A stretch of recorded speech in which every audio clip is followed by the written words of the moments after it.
Welcome to the story of me, a North Korean American journey. My name is Justin. In this video, I want to share a little bit about my father's first escape, the second escape, and the suffer we went through from the government and food shortage that we had, virtually become homeless. My father's first escape was early mid 1990s, I would say, and he lived in China for 5 years. When he escaped North Korea first time, he escaped with my cousin, my mom's sister's daughter, and he deal with the broker to giving our household the pig, 100 kilogram the pig we had, and also he gave them his watch. After a few days later, the broker came back and saying that my father agreed to give them another one, and my mom refused at that time. Told them, like, if they keep doing that, then turn into government together, so can be screw them together. And then they gave up on taking another ones. When my father sent back to North Korea by Chinese authorities in early 2000, he was virtually dead, just bone and skin. Even when like a 50 miles wind blow, he was fell down. He was barely able to stand up for himself, and he was barely talking. He was like, "Oh, hello there." That was like his voice. When I heard that, when I saw him doing that, I'm like, this is a kind of human beings starved to death.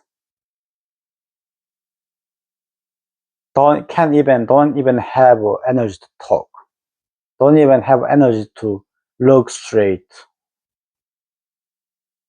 I was feel very bad for him.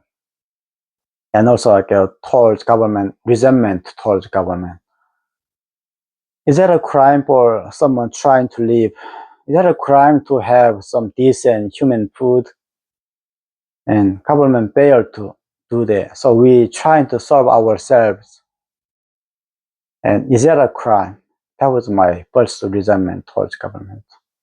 Of course, I am not allowed to talk out of my mouth. If I did, then whole household and relatives are screwed up for life.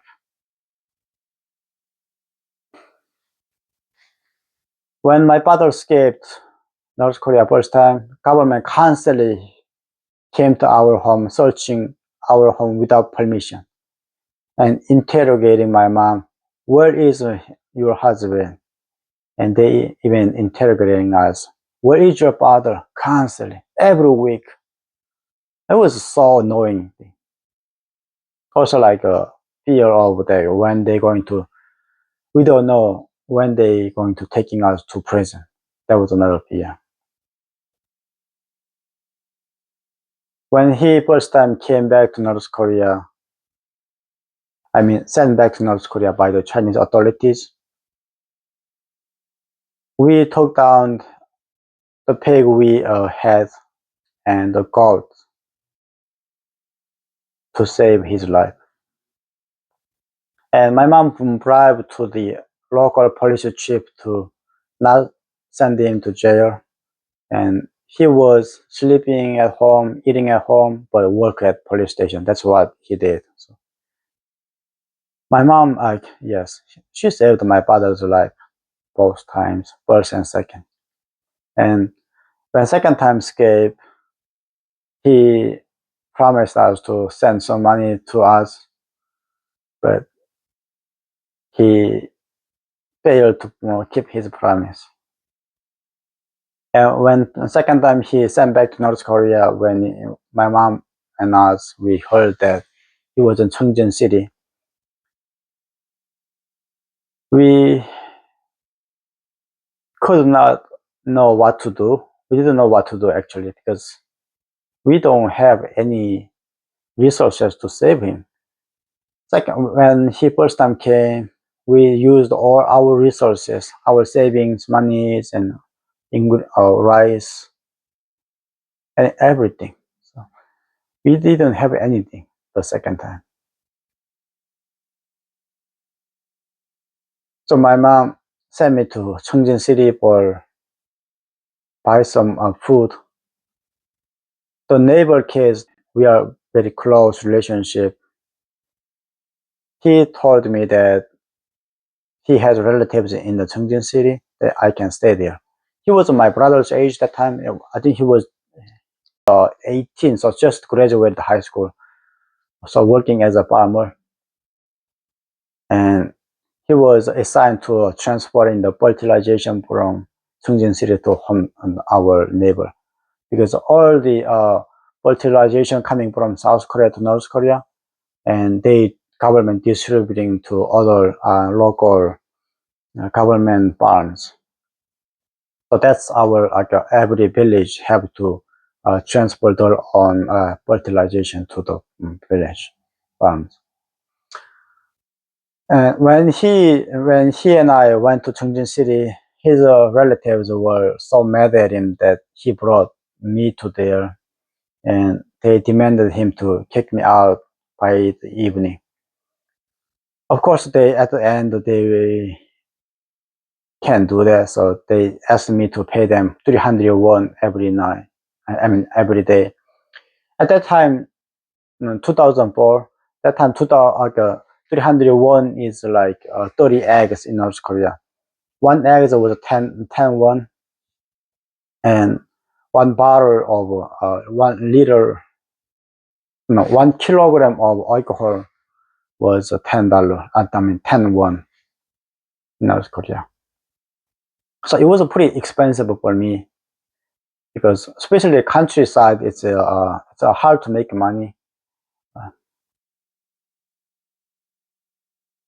And I stayed there a few days, and I realized I'm running out of money. I had the fear of losing everything, going home empty-handed. So I told him he has to take me to a fertilization transportation company so I can ride my home nearby areas and walk to home.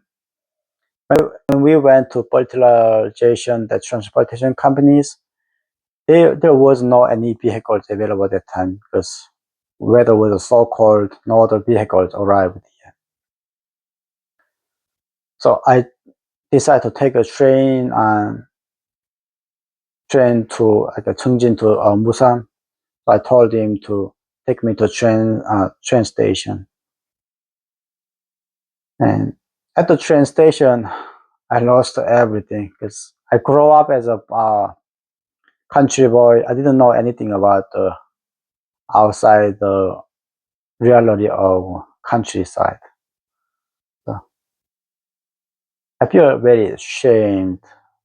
So I decided to go to China to contact relatives in China, get some help, and then go back to mom. That was my decision that time.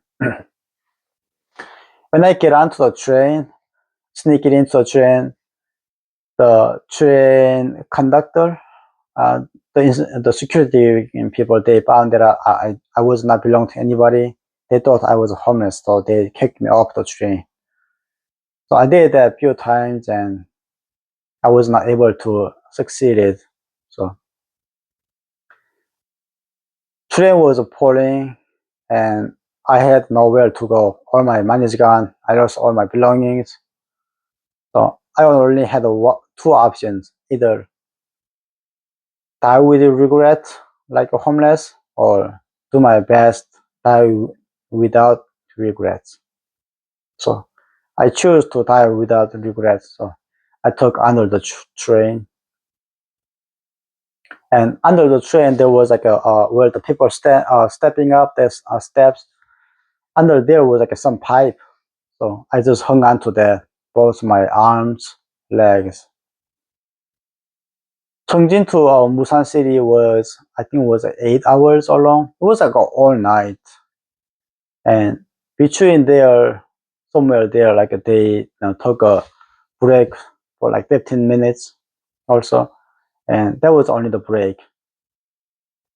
And during the trip, I never even felt cold, and I felt like a really supernatural was protected me. So when I when the train crossing like a overhead bridge, it was really terrible. When I crossing the river, when I looked down, it was really, I nearly pee myself. So when I got to the train next day, it was December 2004, December 31st, I think. It was New Year's Day. I was surprised that I survived, because in North Korea the train crash was pretty common. I thought it was like maybe it might caught like a caught by the train wheel and die, or hit by the stone, rip off my back and die. But nothing was happened. I didn't even felt like a cold. I didn't even felt any tiredness until I got to Busan City. We were nearby the Chinese border. And New Year's Day, I was happy that I was still alive. And I could not believe myself, like I did this. The coward, the country boy did this. It was a really miracle to me. So, and I walked around trying to look for the people that we know a little bit. And that was my first skill. Next video, I want to create a little bit more about my first escape to China and how I ended up going to prison in Cheongjin and spend my 3 months, 6 days prison life in Cheongjin, and how that changed my life. Please subscribe and click like button to support my channel, and thank you for all you listening my stories. See you next time.